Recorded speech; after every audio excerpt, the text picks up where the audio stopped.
Okay, so a grocery plan. What is a grocery plan? I'm going to kind of go over the one that I have. You'll be able to see this in the files here in your the portal, and it's called food inventory. So I have 4 parts to this, and one of them is your protein sources. One is canned, packaged, or frozen food. One of them is going to be sides, condiments, and medications. And the other part, for me, we have business storage. For instance, we have a business, so I'm working toward storing up several months worth of products for our business so that we can always have enough. Like if there's raisins or oatmeal, because we make oatmeal raisin cookies, or white chocolate for our white chocolate macadamia nut cookies, or our lemon white chocolate cookies, which I can ship to you if you want any. That's a different business. But you can go to morecrumbles.com for those. We ship cookies all over the nation. So yeah, if I want, canned peaches, like the big cans of peaches for cobblers and things like that for our bakery, I can store that up, and I determine how much I would need in a month's time, or roughly, and then multiply that by however many months I needed. So I already have the math already figured out for you on this. So this is how you store up food and how you use your food inventory. You will determine your staple foods. Most of us have staples, and we can make different things out of our staples. I started streamlining the way that we eat, the way that we purchase food, the way we buy food, and the way we store our food. I started doing that a couple of summers ago, about 2 years ago. And I just, took a look at, okay, what are some of the condiments? For instance, there's condiments in here. So for us, that would be like garlic powder, onion powder. And I would get a 5-pound thing of that, and that would last us, depending on what it is, it could last us a year or more. And most of them expire in about 3 or 4 years. So something like that, I can get one and I'm good. Like for instance, right now, I've gone through about half of them in about a year. Well, no, I think one of them is gone, but I'm buying to replace it. So what you do is you find out what it is that you need, and you start buying one every month. Every month you get at least 1 week's worth of your staples and things that you like to eat in about a month or two. Like every month or two, every month we're gonna have spaghetti. Every month we're gonna have beans a few times. Every month we're gonna eat fish. There's certain things that we're gonna do. At the time we were eating a lot of processed meats, which I'm switching over to making our spaghetti using lentils and walnuts and stuff like that. But at the time it is expensive, but we have a freezer out there. So we're like, okay, I need, every time we have spaghetti, I'm gonna use 3 packs of Beyond Meat. And they have the avocado version, which smells and tastes better. So we still have some out there, and as we kind of still switch over to the Mediterranean way of eating, I'll start taking that out of circulation, because it's so much easier to store up walnuts and lentils anyway, and canned tomatoes and all those kind of things. That's something that I was thinking about. How much of that do I go through in about a month's time? And I'm going to increase that and not just buy that much, but I'm going to buy about a week's more. Like let's say I go through 6 of these in a month. I'm probably going to buy maybe 1 or 2 extra. And so that I'm not feeling it super heavy on my diet, on my budget. I'm sorry. I'm not feeling it super heavy on my budget. I'm getting about a week's worth more of that and other things. Of course, it's not perfect. You may say, well, this month, I can just get a bunch of condiments that's going to last me a whole year, or maybe a bunch of condiments. Sorry, not condiments, but condiments. It could be condiments. Or you could say, man, I think I go through a big thing of ketchup. I actually write dates on some of my food, so I kind of have a good idea of when we're going to run out of deodorant and when we're going to run out. Okay, this toothpaste lasts us about 3 months for each person. This deodorant, I write the date on it, and I looked at my daughter. She has a new deodorant. It's very different, very friendly, meaning it's non-toxic, but that particular one only lasts about a month. So then it doesn't cost a lot. So I'm like, oh, it's $2, whatever. If I've got our whole year's supply, it's not going to cost us a whole lot. But here's the thing.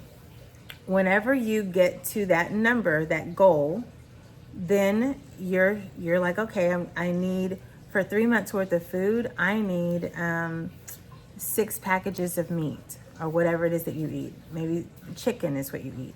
6 packages of that, or 3 packages of that. I need that. I need 4 of them for the month, but I need maybe 5 or 6 of them. That's going to give me even more, right? And every month you're going to get more and more. So I would say get 6 packages if you normally eat 4 in a month. Get 6, that way you can get stored up, or you can double that. However you want to do it. You work with your budget, but do a little bit of math, not a lot, just to kind of figure out what you need to do. Or maybe you want to get double that because you're like, well, I need to get double that. Or maybe one month you're like, I'm just going to get a week's worth of that and a week's worth of this and this, and just start storing it up that way.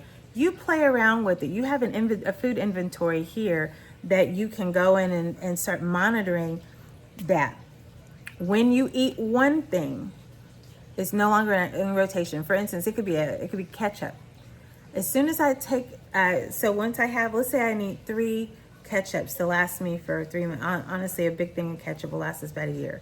Three of those will last us about a year. But let's just say I'm a month for ketchup, or peanut butter. Let's say peanut butter. So I get a thing of peanut butter. This thing of peanut butter is going to last me a month. I know in order for us to store up, I'm going to need 3 of those if I want to store up for 3 months worth of, food.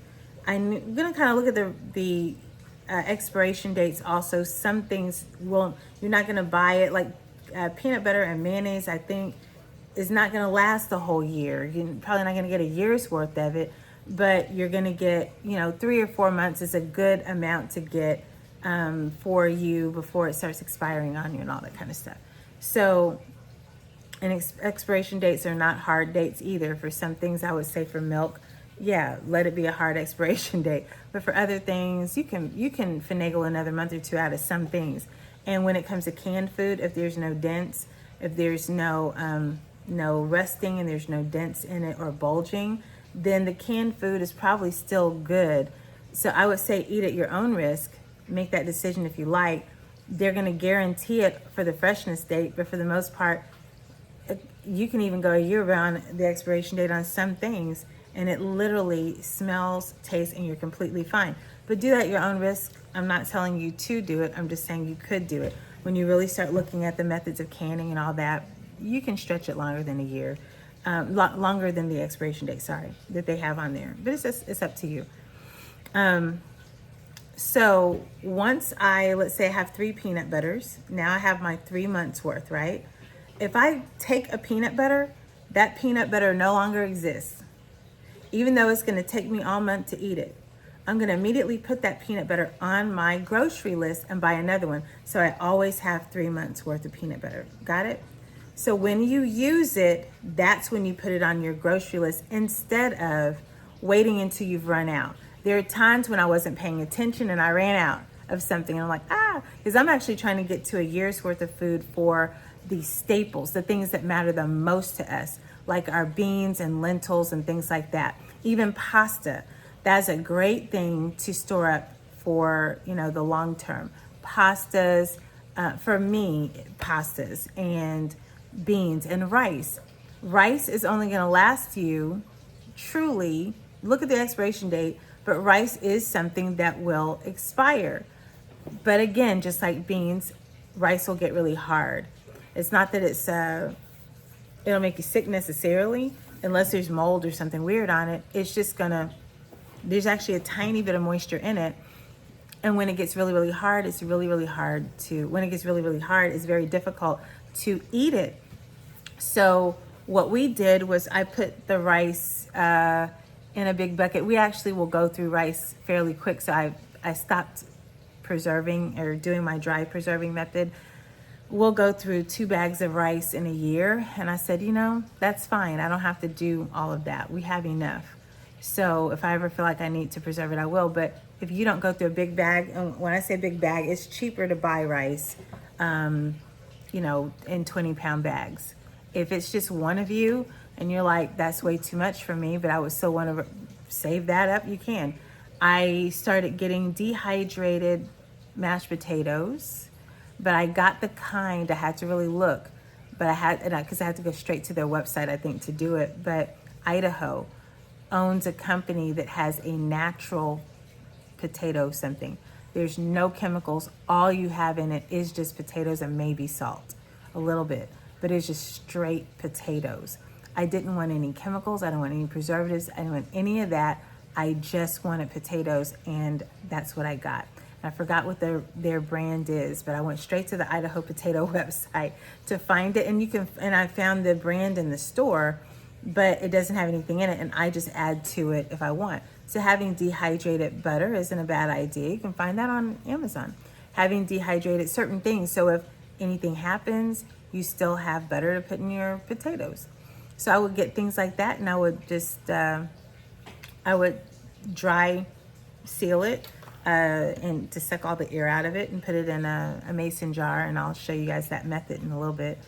But yeah, those are things that I would do. So hopefully this makes sense. So basically what you're doing is you are planning out what is it that what is the bulk of what I need. You may not be perfect on it. You may say, well, we're going to go through jelly.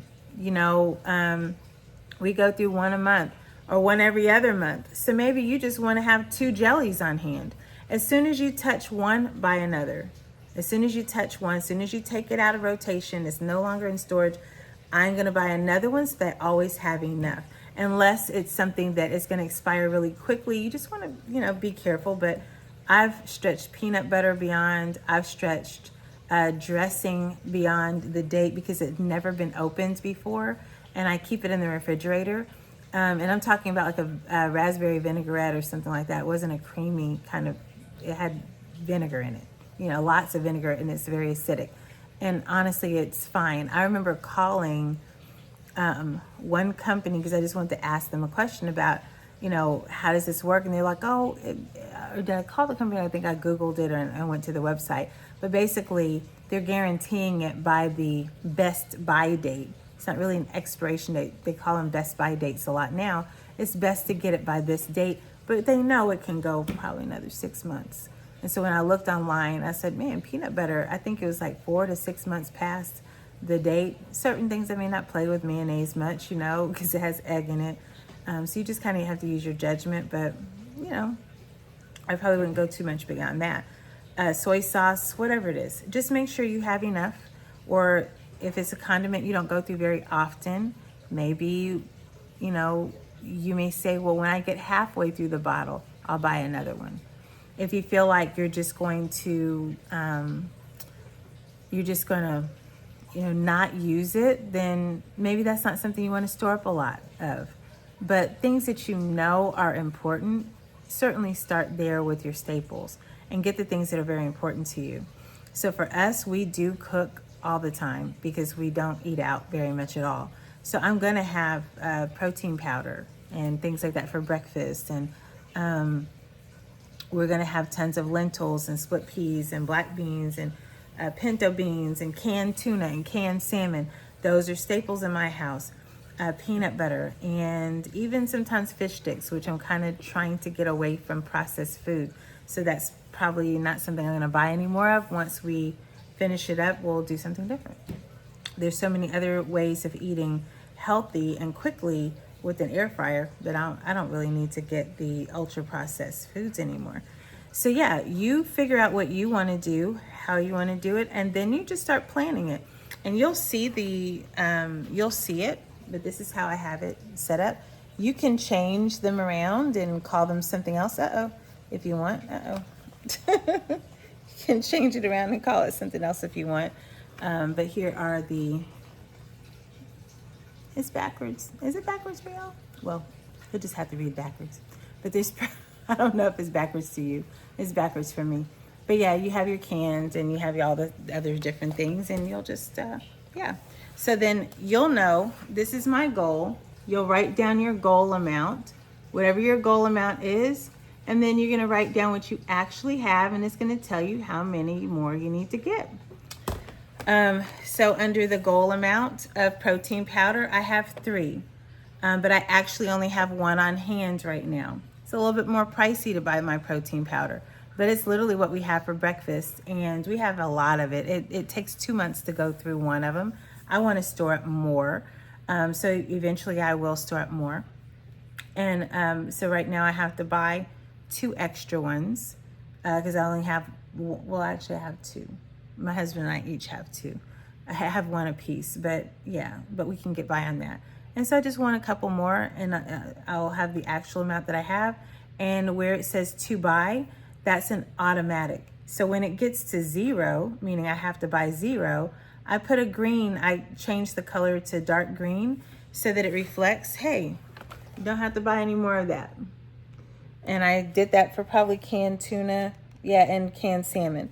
I have plenty. So the way we buy our canned tuna and canned salmon, we get it from Costco. And I just have, we get it from Costco, and I may have, there may be 6 of them to a thing. So once I break open the seal of one of them, we usually use 3 of them at a time, then I'm gonna go ahead and buy another one to replace it. That's why that way I'm not constantly having to buy tons of it to store up. Hopefully that makes good sense to you guys.